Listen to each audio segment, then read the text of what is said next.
नमस्कार साथियों, जय श्री राम, जय श्री कृष्णा। साथियों, अभी एक यूट्यूब पर बहुत ज़्यादा एक बड़ा विवाद छिड़ा हुआ है। प्रदीप मिश्रा जी जो कथावाचक हैं उनको लेकर के, और जो बाबा प्रेमानंद जी हैं उनको लेकर के विवाद इस बात का है कि प्रदीप मिश्रा जी ने अपनी किसी कथा में और ऐसे मंतव्यों को कहा कि राधा जी जो हैं उनकी शादी जो है वो अनय घोष के नाम, मतलब अनय घोष नाम के व्यक्ति के साथ में हुई थी, जो एक छाया वगैरह इस प्रकार से कोई वाद विवाद है ना। तो इस पर प्रेमानंद जी ने उनको थोड़ा उसका उत्तर अपने हिसाब से दिया कि हमारी पूजनीय है, और मतलब काफ़ी ज़्यादा ये विवाद बढ़ गया है। और ये विवाद जो है वो अभी फ़िलहाल में लगभग न्यूज़ चैनलों तक पहुंच चुका है।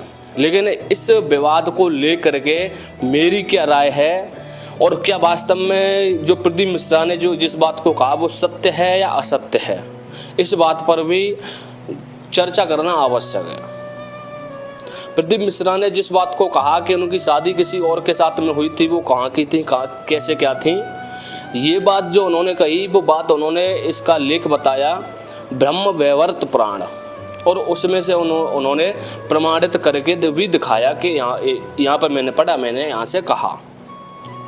अब बात यह है कि लोग उनके ऊपर टिप्पणियाँ कर रहे हैं कि उन्होंने ऐसी बातों को क्यों कहा, हमारी पूजनीय है। तो अब मैं उन लोगों के लिए कुछ बात पूछना चाहूँगा, और मतलब उनको एक जवाब भी देना चाहूँगा कि ब्रह्म वैवर्त पुराण जो हमारा पुराण है, उसमें जिन बातों को लिखा है, क्या उन बातों को तुम लोग सत्य मानते हो या नहीं मानते हो?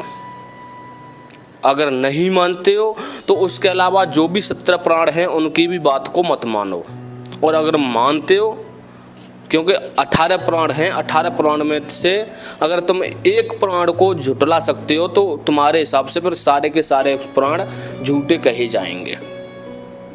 वही बात मैं यहाँ पर आपको क्लियर कर रहा हूँ कि ब्रह्म वैवर्त पुराण में जो जो बातें लिखी गई हैं, अगर वो सत्य हैं तो फिर उन बातों को लोगों को समझाते क्यों नहीं हैं? जितने भी कथावाचक हैं, जितने भी हमारे ज्ञानी पुरुष हैं, ठीक है, ब्रह्म वैवर्त पुराण में जिन बातों को लिखा गया है, वो मैं इस बात को कहता हूँ कि वो बिल्कुल सरासर झूठ है, पूरा झूठ नहीं है, उसमें मिलावट है, उसमें गोलमेल है, ताकि हम अपने पीढ़ियों को उन बातों को न बता पाएँ, ताकि हमारे आने वाली पीढ़ियों को दिमाग में ये भ्रम पैदा होता रहे कि हमारे यहाँ हमारी देवी देवताओं के क्या क्या कर्मकांड थे। मतलब ऐसी षड्यंत्र बनाया गया है, ठीक है। ब्रह्म वैवर्त पुराण में जो भगवान श्री कृष्ण हैं वो अपनी वहाँ पर बैठे हुए हैं गोलोक धाम में, या उससे भी ऊपर एक कोई लोक होता है, वहाँ पर बैठे हुए हैं। उन्होंने अपने बाजू से, कानों से, और सब लोगों की, ब्रह्मा जी, विष्णु जी और सब लोगों की ऐसे उत्पत्ति की, इस प्रकार से उसमें कुछ वर्णन है।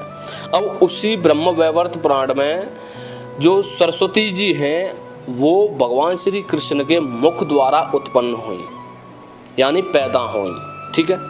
अब ये तो ब्रह्म वैवर्त पुराण का मैंने आपको लेख बताया, और उसका मैं थोड़ा आपको यहाँ पर स्क्रीनशॉट भी लगा दूंगा, ठीक है। अब बात मैं ये कहना चाह रहा हूँ कि अगर उसमें इस बात को कहा गया है, तो कहीं कहीं पर ऐसा भी कहा गया है कि जो सरस्वती जी जो हैं ये ब्रह्मा जी की पुत्री थी, और ब्रह्मा जी ने ही इनसे शादी की थी, यानी ब्रह्मा जी ने इनको पैदा किया था और ब्रह्मा जी ने ही इनसे शादी की थी, बाद में पत्नी बनाया था। तो आप लोग इस बात पर विचार कीजिए, क्या भगवान जो ब्रह्मा जी हैं वो अपनी पुत्री से ही शादी करेंगे? पहले तो इस बात का मुझे आप लोग जवाब दीजिए। और दूसरी बात ये कि ब्रह्म वैवर्त पुराण के अनुसार जो सरस्वती जी हैं उनकी उत्पत्ति हुई भगवान श्री कृष्ण द्वारा, तो ब्रह्मा जी द्वारा कहाँ से हुई? ये मेरी एक तो भ्रांति है, ठीक है। दूसरी बात, भगवान जो ब्रह्मा जी हैं उन्होंने अपनी ही पुत्री से शादी कैसे कर ली? इस बात का मुझे जवाब चाहिए।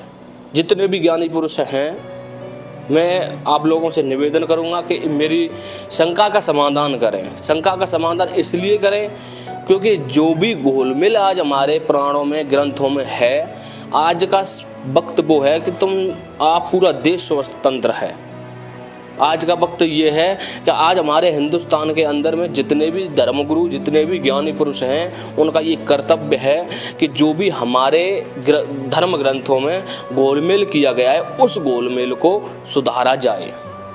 और गोलमेल करने वाले का भी आपको नाम बताऊं, मैक्स मूलर नाम का एक व्यक्ति था अंग्रेजियन।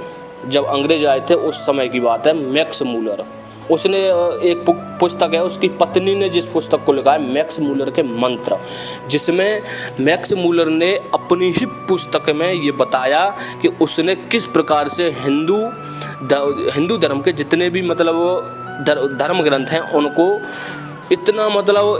इतना उसमें गोलमेल किया कि बता नहीं सकते। उस समय मैक्स मूलर को ही वेदों का ज्ञाता मान लिया गया था। यहाँ इतनी बड़ी बात थी उस वक्त की।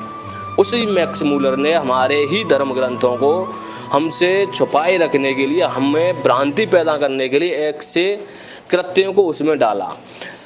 जो ब्रह्म वैवर्त पुराण है उसमें तो इतनी नीचता वाली बातें लिखी हुई हैं कि मुझे कहने में भी मुझे शर्म आ रही है कि भगवान श्री कृष्ण ने अपनी मामी के साथ में, जिसका नाम था राधा, उनकी मामी के साथ में जब उनकी जब बच्चे थे, वो जब पैर भी नहीं चल पाते तो उस समय संभोग किया। ऐसी बातें लिखने वाले को शर्म तक नहीं आई, ऐसी बातें लिखी हुई हैं। ठीक है, ब्रह्म वैवर्त पुराण में ही जो राधा जो शब्द है, वो राधा जगत जननी जो हैं, वो वही हमारे लिए भगवान श्री कृष्ण हैं, वही हमारे लिए राधा जी हैं, वही हमारे लिए सर्वशक्ति हैं। हम उसी शक्ति में भगवान श्री कृष्ण को देखते हैं, उसी शक्ति में हम लाडली राधा जी हैं उनको देखते हैं। ठीक है, अब बात करूं मैं कि ब्रह्म वैवर्त पुराण में भगवान श्री कृष्ण के राधा जी के साथ में चार संबंध बताए गए हैं कि एक संबंध ये है, एक संबंध मामी का है, एक संबंध सखी का है, एक ये, इस प्रकार से। और जो ब्रह्म वैवर्त पुराण है उसमें यहाँ तक लिखा हुआ है कि भगवान श्री कृष्ण ने पता नहीं गोलोक धाम में किसी के साथ में शयन वगैरह किया, वहाँ पर राधा जी ने उनको देख लिया तो उनको बहुत ज़्यादा गालियाँ वगैरह दी। ऐसी बातें लिखी हुई हैं। क्या ये बातें सत्य हो सकती हैं? आप लोग इस पर स्वयं विचार कीजिए। और दूसरी बात, अगर आज का जो समय है, हमारे धर्मगुरु जो आपस में कटाक्ष एक दूसरे पर कर रहे हैं, तो मेरा आप सभी से दंडवत ये प्रणाम है। अगर आप तक मेरी ये वीडियो पहुंच रही है, जो भी हमारे धर्म ग्रंथों में गोलमेल है, उस गोलमेल को आज सुधारने का वक्त है। और इस बात को मैं खुद इस बात को आपको कह रहा हूँ कि मैक्स मूलर ने हमारे धर्म ग्रंथों में, अच्छा आप मुझे एक और बात बताइए, भगवान कहीं हमें पुराणों में ये भी उल्लेख मिलता है कि भगवान श्री कृष्ण ने 16,000 शादियाँ की। क्या ये हो सकता है? आप बताइए मुझे। ठीक है, और उसके ही साथ में जब वो रुक्मिणी जी के साथ में उन्होंने पुत्र उत्पन्न किया जिसका नाम था प्रद्युम्न, तो वो पुत्र उन्होंने 12 वर्ष भगवान शंकर की तपस्या करने के बाद प्राप्त किया। तो ये सोचने वाली बात है कि वो बाल ब्रह्मचारी थे, क्या वो ऐसा कार्य कभी कर सकते थे? ये हमारे धर्म ग्रंथों में इतना गोलमेल है। सरस्वती जी का जो मैंने आपको बताया, कहीं पर ये उल्लेख मिलता है कि वो ब्रह्म की पुत्री हैं, जो पूर्ण ब्रह्म परमात्मा ब्रह्म उनकी पुत्री, कहीं पर ब्रह्मा जी की पुत्री हैं, और कहीं पर ये भी बताया जाता है कि वो ब्रह्मा जी की पत्नी भी है, उनके साथ उन्होंने शादी भी की। ब्रह्म वैवर्त पुराण में भगवान श्री कृष्ण द्वारा, उनके मुख द्वारा पैदा हुई हैं सरस्वती जी। तो किस बात को सत्य माना जाए? अब हम इतने ज्ञानी नहीं हैं, हम इतने समझदार नहीं हैं, ना हम में कोई दिव्य दृष्टि है जिससे हम किसी भी चीज़ का अर्थ अच्छे से समझ सकें। लेकिन जितना पढ़ा है, जितना सुना है, उतना बता रहे हैं। और